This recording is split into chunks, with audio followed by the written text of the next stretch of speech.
आज मैं आप सभी के साथ एक बहुत प्यारी सत्य घटना शेयर करने जा रही हूँ और इस घटना से हम ये चीज़ समझ पाएंगे कि परमात्मा हमसे क्या चाहते हैं। वो हमें क्यों नहीं मिलते या मिलके भी छूट जाते हैं। कहाँ गलती हो जाती है हमसे। एक तरह से ये कहानी जीवन का मूल मंत्र है। अगर इसको हमने समझ लिया तो बहुत सारी शिकवे शिकायतें, भगवान से गिले शिकवे, किस्मत के गिले शिकवे, परिस्थितियों के गिले शिकवे, बहुत कुछ खत्म हो जाएगा। लेकिन तब होगा जब हम इस चीज़ को सही अर्थ में समझेंगे, क्योंकि ये जो कहानी है ये बहुत सारे सवालों का जवाब देगी।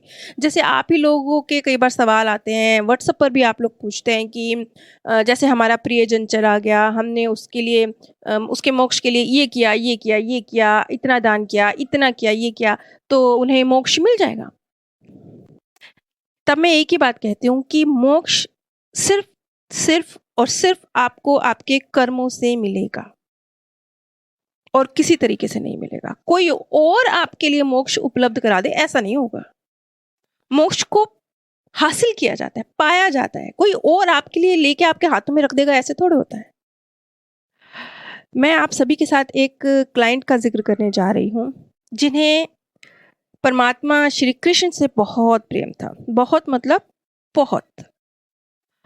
उनका जी चाहता था कि वो विवाह ही ना करें, बस वो सारा जीवन वो परमात्मा की याद में गुजार दे, वृंदावन चली जाएं, बस वहीं रहें, कोई शादी ना करें, जीवन में बस वहीं उनका जीवन गुजरे, परमात्मा के चरणों में गुजरे। जो उनका बहुत बहुत गहरा परमात्मा श्री कृष्ण की तरफ जो उनका बेहद गहरा प्रेम था, ये कहाँ से आया था। जब इसे जानने समझने की कोशिश की गई तो जो सबसे पहले उन्होंने देखा कि वो एक छोटी सी बच्ची है, अपने माता पिता के साथ है, एक मंदिर है और पंडित जी बहुत कथाएं सुना रहे हैं, बहुत से पंडित बैठे हुए हैं वहां पर और श्री कृष्ण का भजन चल रहा है। यानी उस बर्थ में बच्ची को उसके परिवार से भी ऐसा माहौल मिला है और उस बच्ची का जो लगाव है परमात्मा की तरफ, श्री कृष्ण की तरफ, वो वहीं से आया है। उस बर्थ में जब उसकी शादी की बात चलती है तो उसके मना करने के बावजूद उसके माता पिता जबरदस्ती उसकी शादी करवा देते हैं। ससुराल बहुत अच्छा है, पति बहुत प्रेम करते हैं, लेकिन वो लड़की अपने माता पिता से नाराज है कि मेरी इच्छा के विरुद्ध, जब मैं नहीं करना चाहती थी, जब मैं कृष्ण भक्ति में विलीन होना चाहती थी, तो मेरा विवाह क्यों किया। ऐसी उसे अपने पति से भी शिकायत थी कि आपकी वजह से मैं मतलब इस जाल में, विवाह के जाल में फंस गई और मैं जो करना चाहती थी मैं नहीं कर सकी। और उस बर्थ में चाहे उसके माता पिता ने उसकी बात नहीं मानी, उसके पति बेशक उसे बेहद प्रेम करते थे, लेकिन क्योंकि उसका मन वृंदावन में था, उसका मन कृष्ण जी की भक्ति की तरफ था, तो वो सब कुछ छोड़कर श्री कृष्ण धाम चली गई। उसने अपना घर बार छोड़कर वृंदावन में ही अपना घर बना लिया और वो यमुना किनारे बैठकर भगवान का ध्यान करती रहती थी। एक दिन उसे पता चला कि उसके पति उसे लेने आए हैं और वो नहीं जाना चाहती थी और उसे पता था कि सब इस बात के खिलाफ है, तो उसे जाना पड़ेगा, अपने पति के साथ जाना पड़ेगा। तो इस बात से क्रोध में कि मेरी तो कहीं नहीं, मेरी तो किसी ने नहीं सुनी, उसने यमुना जी में कूदकर जान दे दी।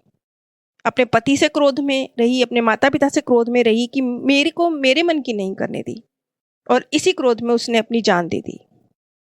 जब उसने ये सब देखा तो वही क्रोध उस औरत के मन में उस वक्त पैदा हुआ कि नहीं, ये क्या बात हुई। अगर मैं जन्मों जन्मों से परमात्मा के प्यार में डूबी हुई हूं और मैंने अपनी जान भी परमात्मा के लिए दे दी, तो तब मैं धरती पे क्यों आई हूं। मेरे को कम से कम तब तो इतना मैंने प्यार किया परमात्मा से, मुझे अब तो उनका साथ मिलना चाहिए था, मैं अब क्यों जन्म लिया है। अब ऐसा उस महिला के साथ क्यों हुआ। परमात्मा ने उसे जीवन जीने के लिए दिया था, ना कि अपना धर्म कर्म छोड़कर पूरी तरह से जो अपने दायित्व हैं उनसे भागने के लिए नहीं दिया था। और जो मृत्यु भी उस महिला को प्राप्त हुई, वो परमात्मा के ध्यान में प्राप्त नहीं हुई, बल्कि क्रोध में प्राप्त हुई। माता पिता से क्रोध, दुनिया से क्रोध, पति पर क्रोध, उसकी जान भी गई है तो क्रोध की वजह से गई है। तो उसे उत्तर मिला कि तुमने क्रोध को भजा है, मुझे नहीं। और मैं सिर्फ वृंदावन में नहीं हूं। मेरी भक्ति की पराकाष्ठा तब होगी जब तुम ये जानोगी कि मैं सर्वत्र हूं, हर जगह हूं। जो मैंने मनुष्य जीवन जिया है उसे प्रसन्नतापूर्वक जियो। जो मर्यादित भोग हैं इस भौतिक दुनिया के, उन्हें भी भोगो। लेकिन मन में क्रोध रखते हुए ये सोचो कि मुझे परमात्मा मिल जाएंगे, परमात्मा के दर्शन हो जाएंगे, ऐसे नहीं होगा। अब बात तो सही है ना, उस महिला के प्राण तो क्रोध में गए थे, क्रोध ने लिए थे उसके प्राण, परमात्मा की भक्ति ने थोड़े लिए थे।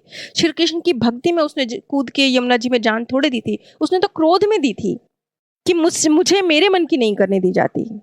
और ये चीज पैदा कहाँ से हुई होगी? अब ये केस तो यहाँ खत्म होता है, लेकिन अब हम इस चीज की थोड़ी सी और डीप में जाते हैं कि ये चीज एक महिला के मन में पैदा ही क्यों हुई कि परमात्मा वृंदावन में ही जाके मिलेंगे। जब मैं अपने दायित्वों से छोड़कर मैं परमात्मा के चरणों में विलीन हो जाऊंगी तब मुझे परमात्मा मिलेंगे, या मैंने तो परमात्मा के प्यार में जान दी है। ये भाव उसके अंदर कहाँ से आए?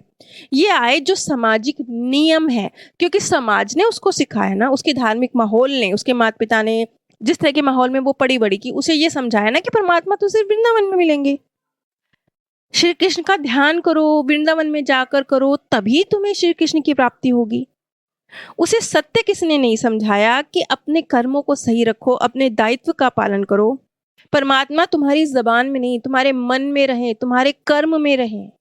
अगर ये चीज उसे किसी ने बताई होती तो वो अपने दायित्वों से भागकर क्रोध में जान ना देती। जब ये केस मेरे सामने आया तो तब मुझे आप लोगों के जो सवाल, जैसे जिनका मैंने पहले भी जिक्र किया, जो आते हैं ना कि हमने अपने प्रियजन के मोक्ष के लिए ये किया है तो उन्हें मोक्ष मिल जाएगा, तब मुझे सेम आप लोगों की बात याद आई कि किस तरीके से समाज ने हमारे दिमाग में ये बात डाल दी है कि आप किसी को मोक्ष दिलवाने की काबिलियत रखते हैं, आप अपने स्वर्गीय प्रियजनों तक पॉजिटिविटी पहुंचाने की ताकत रखते हैं, उन तक अपने मन के भाव पहुंचाने की काबिलियत रखते हैं, लेकिन आप द्वारा पहुंचाई गई पॉजिटिव ऊर्जा का, भावों का, वो किस प्रकार उन्हें ग्रहण करते हैं, ये उन पर निर्भर करता है। आपने यदि उनके मोक्ष के लिए कुछ सुंदर कार्य किया है, दान धर्म कुछ किया है, तो बहुत अच्छी बात है। आपने एक बहुत सकारात्मक कर्म कर दिया, एक पॉजिटिव ऊर्जा को क्रिएट कर दिया, और वो उन्हें भी जरूर टच होगी। लेकिन उसके बाद वो उसे ऑब्जर्व करते हैं और अपनी अगली लाइफ में प्रयोग करते हैं या नहीं करते हैं, ये उन पर निर्भर करता है। और आपने भी जो कुछ किया था, क्या वो आपके मन में परिवर्तन लाने की वजह बना था? अगर हाँ, तो सिर्फ वो नहीं, आप भी मोक्ष को प्राप्त कर जाएंगे। तो आप देखिए, सारी पावर आपके अंदर है। किसी को मोक्ष दिलाने की पावर आप में नहीं है, लेकिन खुद को मोक्ष दिलाने की पावर भी आपके अंदर है।